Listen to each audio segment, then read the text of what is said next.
ओम शांति। ओम शांति। आज है 28/5/2025। सकार महावाक्य। बाबा कहते, मीठे बच्चे, अभी ड्रामा का चक्कर पूरा होता है। अभी ड्रामा का चक्कर पूरा होता है। तुम्हें शीर्षखंड बनकर नई दुनिया में आना है। वहाँ सब शीर्षखंड हैं, यहाँ लून पानी है। बाबा कहते, मीठे बच्चे, अभी ड्रामा का चक्कर पूरा होता है। तुम्हें शीर्षखंड बनकर नई दुनिया में आना है।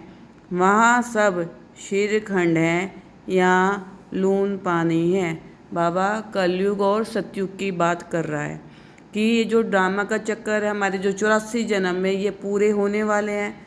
यहाँ क्या बनना है? तुम्हें शीर्षखंड बनना है। जैसे दूध और शक्कर, जब दूध और शक्कर एक साथ मिल जाती है तो ना दूध का पता चलता ना शक्कर का पता चलता, वो मीठे बन जाते हैं। तो बाबा क्या कह रहा है कि वहाँ सब शीर्षखंड है, यहाँ लून पानी है। यहाँ सब एक दूसरे को देख के क्या होते हैं? लून पानी हो जाते हैं, है ना। कोई छोटी सी बात होती है, छोटी सी बात को क्या कर लेते हैं? लास्टिक की तरह खींच लेते हैं और क्रोध आ जाता है। तो बाबा क्या कहते हैं कि हमें क्रोध को ख़त्म करके शीर्षखंड बनना है और लून पानी को ख़त्म करके। जब तक हमारा लून पानी नहीं ख़त्म होएगा ना, हमारा क्रोध नहीं ख़त्म होएगा ना, हम शीर्षखंड नहीं बन सकते। नमक हम कितना खा लेंगे? खा ही नहीं सकते। मीठा हम खा सकते हैं। आज का प्रश्न है, तुम त्रिनेत्री बच्चे किस नॉलेज को जानकर त्रिकादशी बन गए हो? तुम त्रिनेत्री बच्चे किस नॉलेज को जानकर त्रिकादशी बन गए हो? उत्तर है, तुम्हें अभी सारे वर्ल्ड की हिस्ट्री ज्योग्राफी की नॉलेज मिली है। सतयुग से लेकर कलयुग अंत तक की हिस्ट्री ज्योग्राफी तुम जानते हो। 84 जन्मों की। तुम्हें ज्ञान का तीसरा नेत्र मिला है कि आत्मा एक शरीर छोड़ दूसरा लेती है। संस्कार आत्मा में है। अब बाप कहते हैं, बच्चे नाम रूप से न्यारा बनो, अपने को आत्मा अशरीरी समझो। हमें सिर्फ चेंज करने हैं अपने संस्कार। आत्मा क्या लेके जाती है? संस्कार। और अगर हम किसी को बदलने की भी कोशिश करते हैं ना, और वो नहीं बदलता, क्यों नहीं बदलता? क्योंकि उसके संस्कार ही ऐसे हैं। कई बार आपने देखा कि बर्तन पे घी लगा होता है, वो उतरता ही नहीं है जब तक हम उसमें खोलता हुआ गर्म पानी नहीं डालते। खोलता हुआ गर्म पानी डाला, उसकी चिकनाई हटी, तभी वो हटा। सेम ऐसी ही आत्मा के ऊपर बहुत कैड़ा संस्कार है, और वो होएगा बाबा की मुरली से। जब वो बाबा की मुरली रोज़ सुनेगा, संस्कार ही तो चेंज करने हैं हमने। जैसे जैसे संस्कार चेंज होते जाएंगे, हम शीर्षखंड होते जाएंगे। हर आत्मा के साथ है। गीत है, धीरज धर मनुआ। ओम शांति। कल्प कल्प बच्चों को कहा जाता है और बच्चे जानते हैं। दिल होती है कि जल्दी सतयुग हो जाए तो इस दुख से छूट जाए, परंतु ड्रामा बहुत धीरे धीरे चलने वाला है। बाप धीरज देते हैं, बाकी थोड़ी रोज है। बड़े बड़ों द्वारा भी आवाज़ सुनते रहेंगे, दुनिया बदलनी है। जो भी बड़े बड़े हैं, पोप जैसे, वह भी कहते हैं दुनिया बदलने वाली है। अच्छा, फिर पीस कैसे होगी? इस समय सब लून पानी है। अभी हम शीर्षखंड हो रहे हैं। उस तरफ दिन प्रतिदिन लून पानी होते जाते हैं। आपस में लड़ झगड़ कर ख़त्म होने वाले हैं। तैयारियां हो रही है। ये ड्रामा का चक्कर अभी पूरा होता है। पुरानी दुनिया पूरी होती है, नई दुनिया की स्थापना हो रही है। नई दुनिया सो पुरानी, पुरानी सो नई दुनिया फिर बनेगी। इसको दुनिया का चक्कर कहा जाता है जो फिरता रहता है। ऐसे नहीं, लाखों वर्ष पुरानी दुनिया नहीं होगी। नहीं, तुम बच्चे अच्छी रीति जान चुके हो, भक्ति बिल्कुल ही अलग है। भक्ति का कनेक्शन रावण के साथ है। भक्ति का कनेक्शन रावण के साथ है। अंडरलाइन दिस लाइन कि भक्ति का कनेक्शन रावण के साथ क्यों है? क्योंकि जहाँ भक्ति है वहाँ विकार भी है, और जहाँ पवित्रता है वहाँ विकार नहीं है। तो वहाँ पे क्या होगा? सतयुग होगा। और जहाँ विकार होंगे वहाँ रावण का राज्य है। ये बाबा ने आज क्लियर कर दिया कि भक्ति का कनेक्शन रावण के साथ है, ज्ञान का कनेक्शन राम के साथ है। यह तुम अभी समझ रहे हो। अभी बाप को बुलाते भी है, हे पतित पावन आओ, आकर नई दुनिया स्थापना करो। नई दुनिया में जरूर सुख होता है। अब बच्चे छोटे अथवा बड़े सब जान गए हैं कि अभी घर चलना है। ये नाटक पूरा होता है।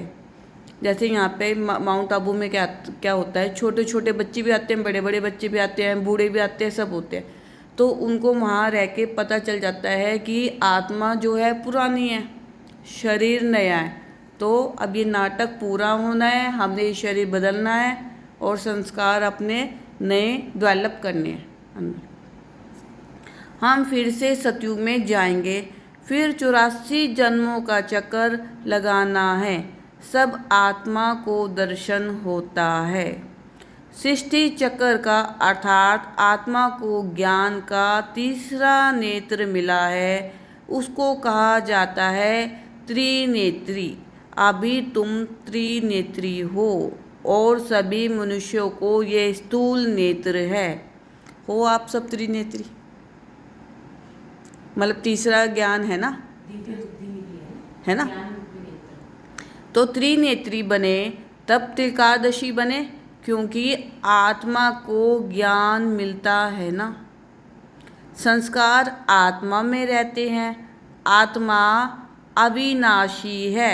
अब बाप कहते हैं नाम रूप से न्यारा बनो, अपने को आश्रय समझो, देह नहीं समझो। यह भी जानते हो हम आधा कल्प से परमात्मा को याद करते आए हैं। कब से? द्वापर से। इसमें सब जास्ती दुख होता है तब जास्ती याद करते हैं। अभी कितना दुख है, हम दुख में क्या याद करते हैं? परमात्मा को। अभी कोई जरा सा दुख आ जाए क्या करेंगे? रोएंगे, चीखेंगे। बच्चों को कोई दुख हो जाए रोएंगे ना, क्यों? किसको पुकारेंगे? परमात्मा को कि इसका दुख दूर कर दो, ये इसका दुख मेरे ऊपर कर दो, कहते हैं ना। माँ बाप कहते हैं ना कि इसको कोई कष्ट ना हो, ये ना हो। तो बाबा वही कह रहे कि इसमें सब जास्ती दुख होता है तब जास्ती याद करते हैं अभी कितना दुख है। आगे इतना दुख नहीं था। जब से बाहर वाले आए हैं तब से ये रजाए लोग भी आपस में लड़े हैं, जुदा जुदा हुए हैं। सतयुग में तो एक ही राज्य था। माना बाबा कह रहे हैं कि सब आजकल क्या कर रहे हैं? कुर्सियों के पीछे लड़ रहे हैं, अपनी गद्दियों के पीछे लड़ रहे हैं। तभी तो जुदा जुदा हुए हैं। एक राज्य दूसरे राज्य से लड़ रहा है, क्यों? गद्दी के लिए। एक भाई दूसरे भाई से लड़ता है, क्यों? पैसों के लिए, धन के लिए, प्रॉपर्टी के लिए। आजकल वो प्यार ही नहीं रहा। घर में देख लो 4 बंदे हैं, 4 बंदों में प्यार ही नहीं है, सब अलग अलग बैठे हैं। तो जुदा जुदा हुए हैं। सतयुग में तो एक ही राज्य था। अभी हम सतयुग से लेकर कलयुग अंत तक हिस्ट्री ज्योग्राफी समझ रहे हैं। सतयुग त्रेता में एक ही राज्य था। ऐसे एक ही डिनाइस्टी कोई की होती नहीं। क्राइस्ट में भी देखो फूट है, वहाँ तो सारा विश्व एक के हाथ में रहता है। वह सिर्फ सतयुग त्रेता में ही होता है। यह है वेद की हिस्ट्री ज्योग्राफी अभी तुम्हारी बुद्धि में है।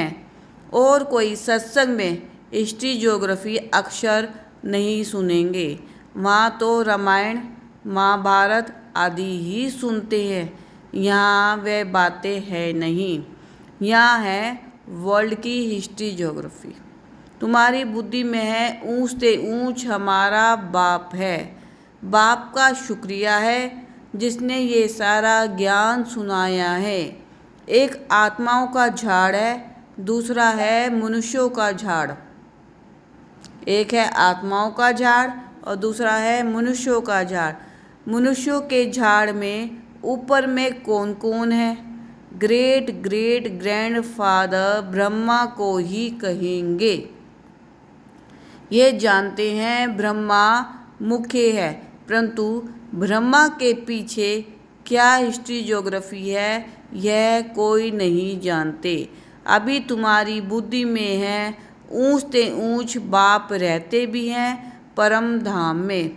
फिर सूक्ष्म वतन का भी तुमको मालूम है। मनुष्य ही फरिश्ता बनते हैं, इसलिए सूक्ष्म वतन दिखाया है। तुम आत्माएं जाती हो, शरीर तो सूक्ष्म वतन में नहीं जाएगा। जैसे हम मेडिटेशन करते हैं, क्या जाता है हमारा शरीर? यहाँ रह जाता है। क्या कौन जाता है? आत्मा।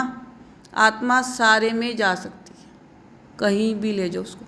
सकाश ले दो, सूक्ष्म वतन में ले जाओ, परम धाम में ले जाओ, कहीं भी ले जाओ, शरीर यहीं रह जाएगा। जाते कैसे हैं? उनको कहा जाता है तीसरा नेत्र, दिव्य दृष्टि अथवा ध्यान भी कहते हैं। तुम ध्यान में ब्रह्मा विष्णु शंकर को देखते हो।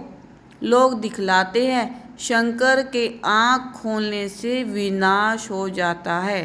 अब इनसे तो कोई समझ ना सके। अभी तुम जानते हो विनाश तो ड्रामा अनुसार होना ही है। आपस में लड़कर विनाश हो जाएंगे। बाकी शंकर क्या करते हैं? ये ड्रामा अनुसार नाम रख दिया है तो समझाना पड़ता है। ब्रह्मा विष्णु शंकर तीन हैं। स्थापना के लिए ब्रह्मा को रखा है, पालना के लिए विष्णु को, विनाश के लिए शंकर को रख दिया है। वास्तव में ये बना बनाया ड्रामा है। शंकर का पाठ कुछ भी है नहीं। ब्रह्मा और विष्णु का पाठ तो सारे कल्प में है। ब्रह्मा सो विष्णु, विष्णु सो ब्रह्मा। ब्रह्मा के भी 84 जन्म पूरे हुए तो विष्णु के भी पूरे हुए। Underline this line. ब्रह्मा के भी 84 जन्म पूरे हुए तो विष्णु के भी पूरे हुए। क्यों? आत्मा एक ही है और अभी कौन है? ब्रह्मा। तो उसका चक्कर कैसे चलेगा? वो सतयुग में आएगा विष्णु, विष्णु कौन बनेगा? नीचे उतरते ब्रह्मा, और ब्रह्मा सो विष्णु। तो ये बहुत समझने की बात है। शंकर तो जन्म मरण से न्यारा है, इसलिए शिव और शंकर को फिर मिला दिया है। वास्तव में शिव का तो बहुत पाठ है, पढ़ाते हैं। हमें कौन पढ़ा रहा है? शिव बाबा। तो बाबा क्या कह रहे हैं? वास्तव में शिव का तो बहुत पाठ है, पढ़ाते हैं। भगवान को कहा जाता है नॉलेजफुल। अगर वह प्रेरणा से कार्य करता तो सृष्टि चक्र का ज्ञान कैसे देता? इसलिए बाप समझाते हैं, बच्चे प्रेरणा की तो कोई बात ही नहीं, बाप को तो आना पड़ता है। बाप कहते, बच्चे मेरे में सृष्टि चक्र का ज्ञान है, मेरे को ये पाठ मिला हुआ है, इसलिए मुझे ही ज्ञान सागर नॉलेजफुल कहते हैं। नॉलेज किसको कहा जाता है? वह तो जब मिले तब पता पड़े। मिला ही नहीं है तो अर्थ का कैसे मालूम पड़े? आगे तुम भी कहते थे ईश्वर प्रेरणा करते हैं, वह सब कुछ जानते हैं। हम जो पाप करते हैं ईश्वर देखते हैं। Underline this line. हम जो पाप करते हैं ईश्वर देखते हैं। हम किसी से छल कपट करते हैं, छीना झपटी करते हैं, हम सोचते हैं कि कुछ नहीं हुआ, लेकिन भगवान तो देख रहा है। हम जो कर्म कर रहे हैं वो किस में हो गया, वो पाप कर्म में कन्वर्ट हो गया।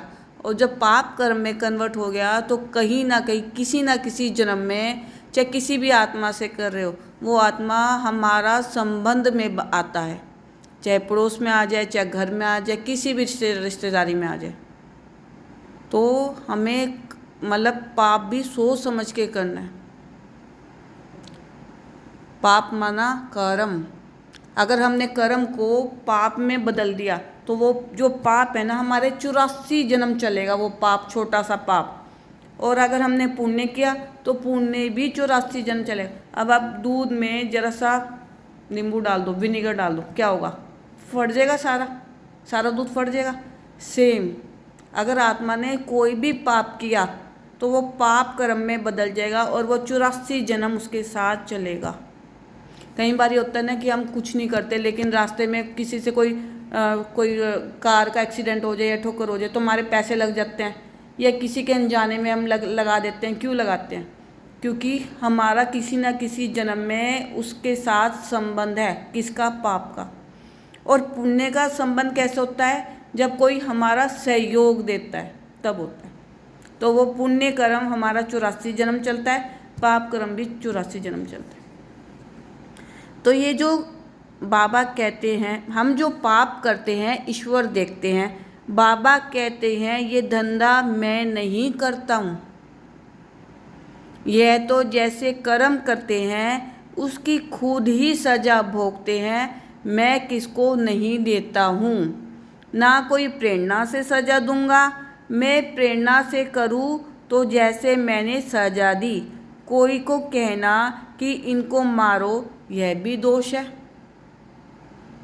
कोई को कहना कि इनको मारो यह भी दोष है। कहने वाला भी फंस पड़े, शंकर प्रेरणा दे तो वह भी फंस जाए। बाप कहते हैं मैं तो तुम बच्चों को सुख देने वाला हूँ, तुम मेरी महिमा करते हो। बाबा आकर दुख हरो, मैं थोड़े दुख देता हूँ। अब तुम बच्चे बाप के सम्मुख बैठे हो तो कितनी खुशी होनी चाहिए। गुलजार दादी क्या क्या कहती थी? कुछ भी हो जाए खुशी ना जाए। और हम अपनी खुशी ही खो देते हैं। क्यों? क्योंकि हमारी स्थिति अगर दुख में है तो दुखी हो जाते हैं, अगर खुशी में है तो खुश हो जाते हैं। यहाँ डायरेक्ट भाषणा आती है, बाबा हमको पढ़ाते हैं। इनको मेला कहा जाता है।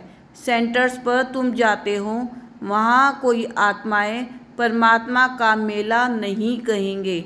आत्माओं परमात्माओं का मेला यहाँ लगता है संगम युग पर। यह भी तुम जानते हो मेला लगा हुआ है। बाप बच्चों के बीच में आए हैं, आत्माएं सब यहाँ है। आत्मा ही याद करती है कि बाप आए। ये सबसे अच्छा मेला है। बाप आकर सब आत्माओं को रावण राज्य से छुड़ा देते हैं। यह मेला अच्छा हुआ ना, जिससे मनुष्य पारस बुद्धि बनते हैं। उन मेलों पर तो मनुष्य मैले हो जाते हैं, पैसे बर्बाद करते रहते हैं, मिलता कुछ भी नहीं। उनको मायावी आसुरी मेला कहा जाएगा। ये है ईश्वरीय मेला। रात दिन का फर्क है। तुम भी आसुरी मेले में थे, अभी हो ईश्वरीय मेले में। तुम ही जानते हो बाबा आया हुआ है। सब जान जाए तो पता नहीं कितनी भीड़ हो जाए। इतने मकान आदि रहने के लिए कहाँ से लाएंगे? पिछाड़ी में गाते हैं ना, ओहो प्रभु तेरी लीला। कौन सी लीला? सृष्टि के बदलने की लीला। यह है सबसे बड़ी लीला। पुरानी दुनिया खत्म होने से पहले नई दुनिया की स्थापना होती है। इसलिए हमेशा किसको भी समझाओ तो पहले स्थापना, विनाश, फिर पालना कहना है। पहले किसको भी समझाओ तो पहले को स्थापना हो रही है, फिर विनाश, फिर पालना। अब सतयुग की स्थापना हो रही है तो विनाश किसके बाद होएगा? जब वो स्थापन हो जाएगा पहला, फिर विनाश होएगा, फिर विष्णु क्या करेगा? हमारी पालना करेगा। जब स्थापना पूरी होती है तब फिर विनाश शुरू होता है, फिर पालना होगी।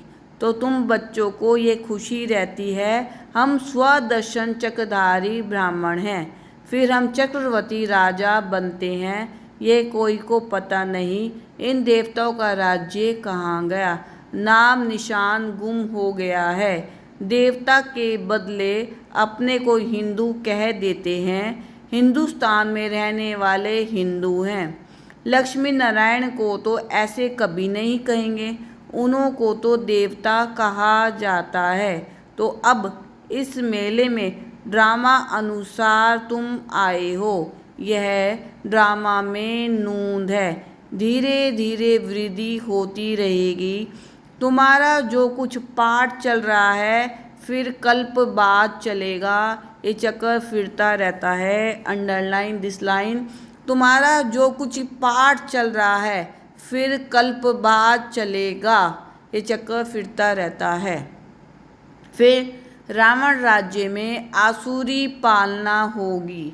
तुम अभी ईश्वरीय बच्चे हो, फिर देवी बच्चे, फिर क्षत्रिय बनेंगे। तो अपने ऊपर बहुत प्राउड होना चाहिए। इस समय हमारी पालना स्वयं शिव बाबा कर रहे हैं। तुम जो अपवित्र प्रवृत्ति वाले बन गए थे सो फिर पवित्र प्रवृत्ति वाले बनते हो। हैं तो यह भी दैवी गुण वाले मनुष्य ना। बाकी इतनी भुजाएं आदि दे दी है, विष्णु कौन है यह कोई बता ना सके।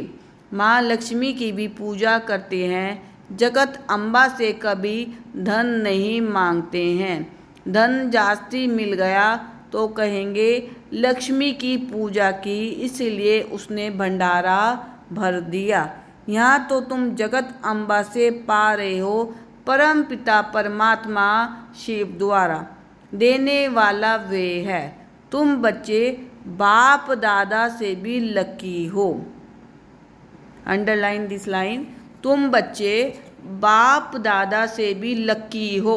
देखो जगदम्बा का कितना मेला लगता है, ब्रह्मा का इतना नहीं।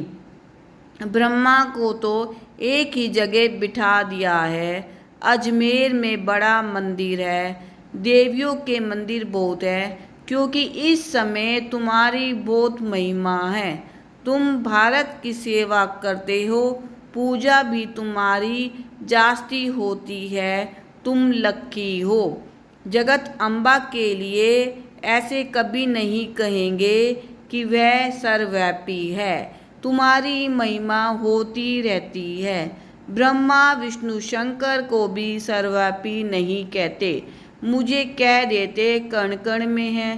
कितनी गलानी करते हैं तुम्हारी, मैं कितनी महिमा बढ़ाता हूँ। भारत माता की जय कहते हैं ना, भारत माता तो तुम हो ना, धरनी नहीं। धरनी आदि जो अब तमो प्रधान है, सतयुग में सतो प्रधान हो जाती है। इसलिए कहते हैं देवताओं के पैर पतित दुनिया में नहीं आते, क्योंकि जो हमारा ये शरीर है ये प्रकृति से बना है। तो अगर ये तमो प्रधान है तो भार भी तमो प्रधान है। अगर शरीर हमारा सतो प्रधान है तो प्रकृति भी सतो प्रधान होगी। जब सतो प्रधान धरनी होती है तब आते हैं।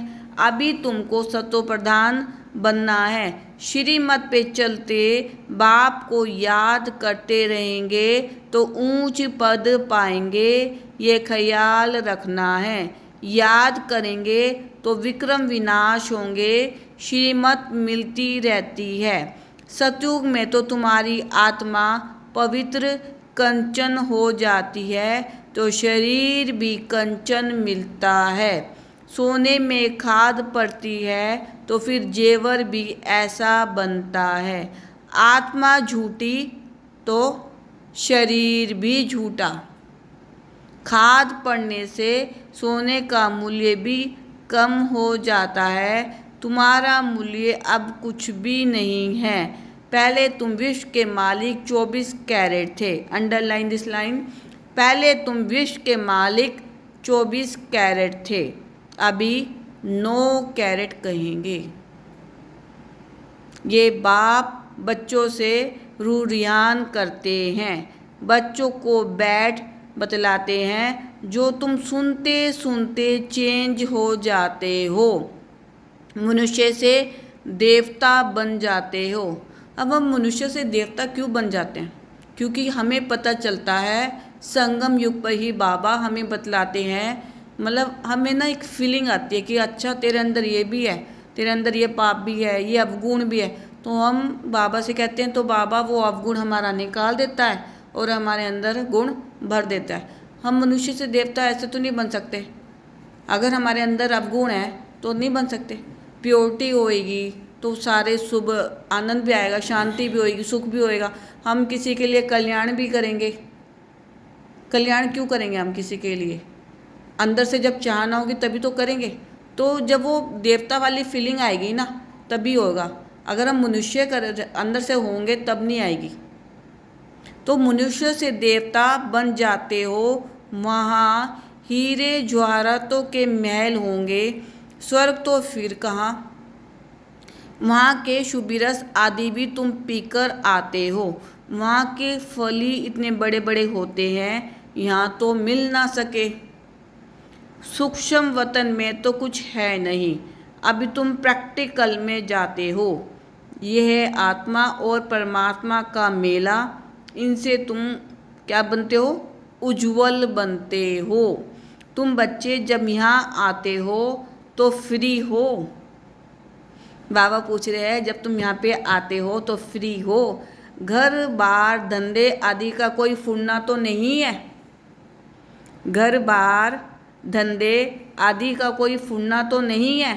तो यहाँ तुमको याद की यात्रा में रहने का चांस अच्छा है। तो यहाँ तुमको याद की यात्रा में रहने का चांस अच्छा है। वहाँ तो घर घाट आदि याद आता रहेगा। जब माउंट आबू में हम जाते हैं तो हमें सब कुछ हम भूल जाते हैं। घर बार बिजनेस क्या समझते हैं अपने आप को? सिर्फ वहाँ पे आत्मा समझते हैं। जब हम अपने आप को आत्मा समझते हैं तो हमें किसकी याद आती है? बाबा की। और हम कोई समय नहीं देखते, कुछ नहीं देखते। 2 बजे उठते हैं, सुबह 3 बजे उठते हैं, ले झट बाबा के पास भागते हैं। मतलब हमें थकावट ही नहीं महसूस होती वहाँ पे। क्यों? क्योंकि वहाँ पे बाबा की याद आत्मा को रहती है। आत्मा और परमात्मा का मेला लगता है, आत्मा और परमात्मा का मिलन होता है वहाँ पे।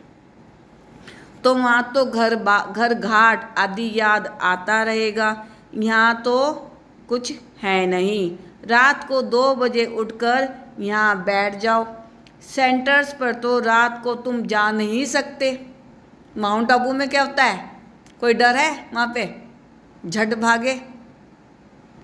यहाँ तो सहज है। शिव बाबा की याद में आकर बैठो और कोई याद ना आए।